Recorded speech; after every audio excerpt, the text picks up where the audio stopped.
Vir nou is dit tyd om met Phiri van Alexander Forbes te gesels en hy kuier vanoggend saam en deel 'n paar wenke met ons oor hoe om slimmer met jou geld te werk.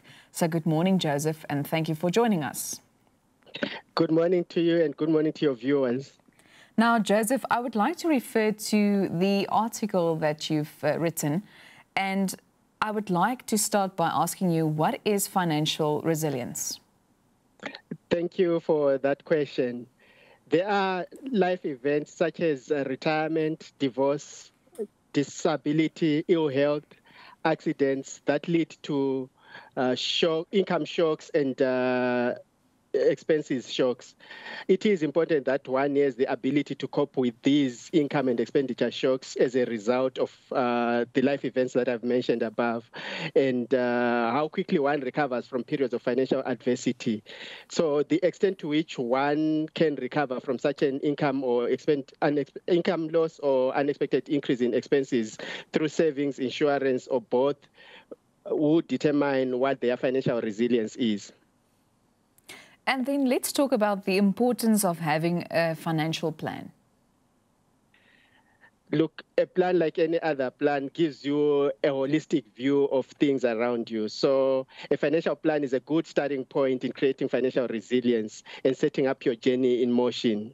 It helps one to stay disciplined in achieving their goals and provides the basis for reviewing one's goals regularly to ensure that they stay on track. One needs a professional, someone to assist them with the setting up of such a plan, as it takes into account their personal circumstances and reduces the impact of applicable taxes. And what should our approach be or entail when it comes to a financial plan?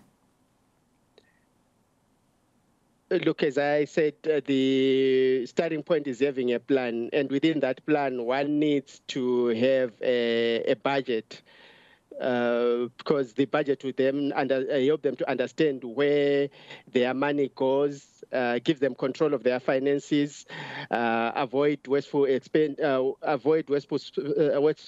spending, and also allow them to spend within their limits.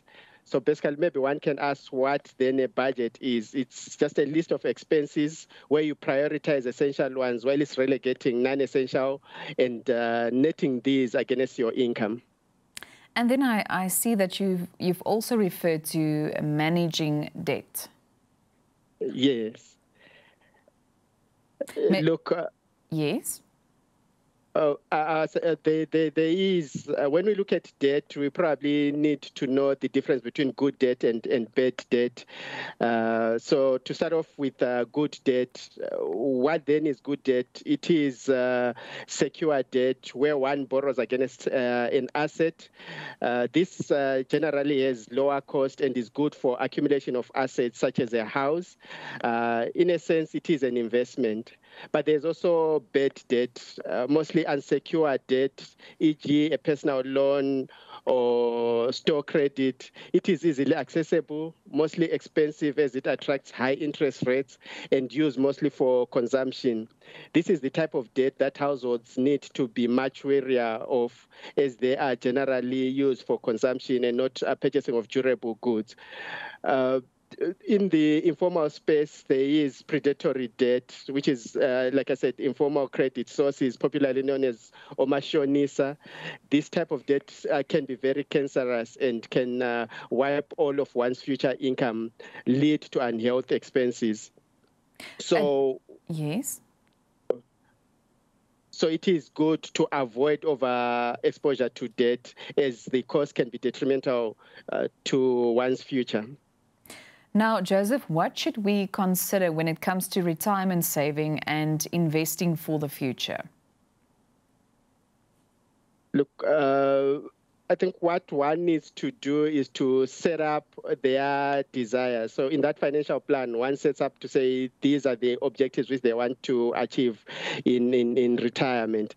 Ideally, one should be targeting to replace 75% of their last pensionable salary as a starting income in retirement in order to retire comfortably.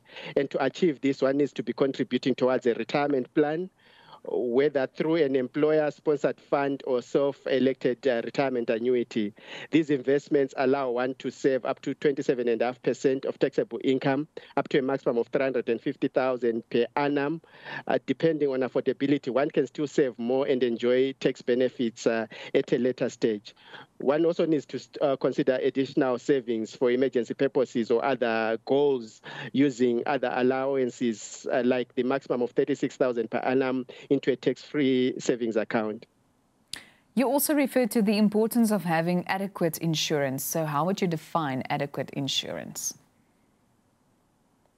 Look, when it comes to insurance and let's say we look at disability or illness, ill health, one needs to consider probably the cost of medical attention, lifestyle adjustment when it leads to permanent disability. Over and above this, one also needs to consider the income they want to replace. Find a way of capitalizing this to get a lump sum. In some instances, some insurance allow you to cover temporary disability for a maximum of 2 years. If then one is probably permanently disabled, then they can have an income up to retirement age. The thinking behind this is that once they get into retirement, then they can fall onto their retirement savings. And Joseph, why do proper estate planning? Look, it is critical that one protects their assets which they have worked so hard over the years. So you need to protect and preserve your assets so that they are distributed effectively and to intended beneficiaries.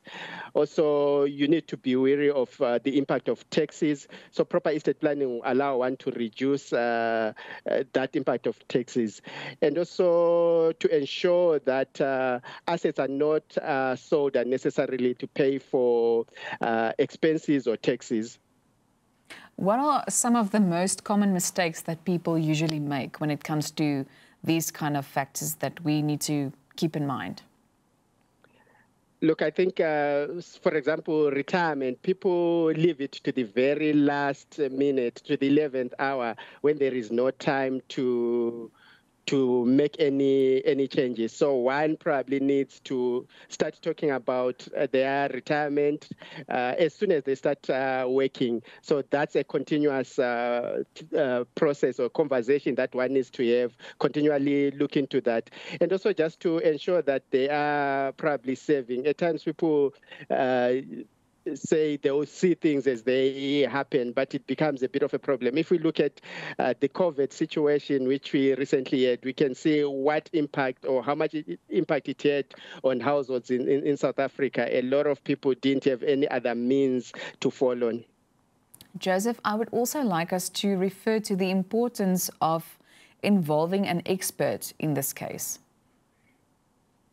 Look, as I mentioned earlier on, one needs to consider their personal circumstances, and for each, in order to make an informed decision, one needs to know whatever their decision or what their goal want to do, what would be the impact or what are the taxes that are involved in that. So there are a lot of taxes. I've mentioned earlier on tax concessions that one gets in saving towards retirements, and also savings that allow one to have an investment that does not attract any tax. So a professional would be aware of all those taxes. In estate planning, there are also a lot of taxes that are involved. So somebody that has knowledge of that subject will help one to set up their plan and ensure that the taxes are minimized, expenses are minimized. There are expenses in estates, in the winding of estates, such as executor fees and all those. So when you set all these things, you need somebody that knows and understands. And Joseph, in essence, why is it important to create financial resilience and also to become money savvy?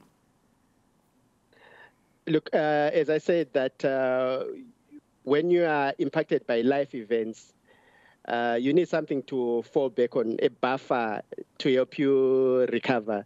So if you don't have that, then you probably have to rely on loans, which deepen one's financial position and puts pressure again on any future income. So it is imperative then that one puts a plan in place that will ensure that when these events happen, then they are properly prepared for them.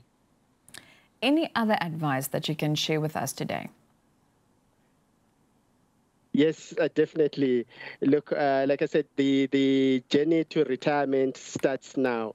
It is disturbing when you look at the states that, on average, South African employees retire on less than 30% of their final income at retirement. This just shows how much pressure, how much change in income that households face in retirement, and it's difficult to adjust. So it is important that one looks at their retirement planning and have that conversation. You are never too young to start looking at retirement. As soon as one is employed, then they need to look at what plan are they putting in place. So it's never too early to start. Don't leave it too late to plan for your retirement. Never leave it too late or fall into a problem before you have a solution for that problem. So always anticipate and therefore put a plan in place to say in the event that anything happens, I am covered. And then lastly, what are some of the most important things that you have to keep in mind when creating financial goals in life?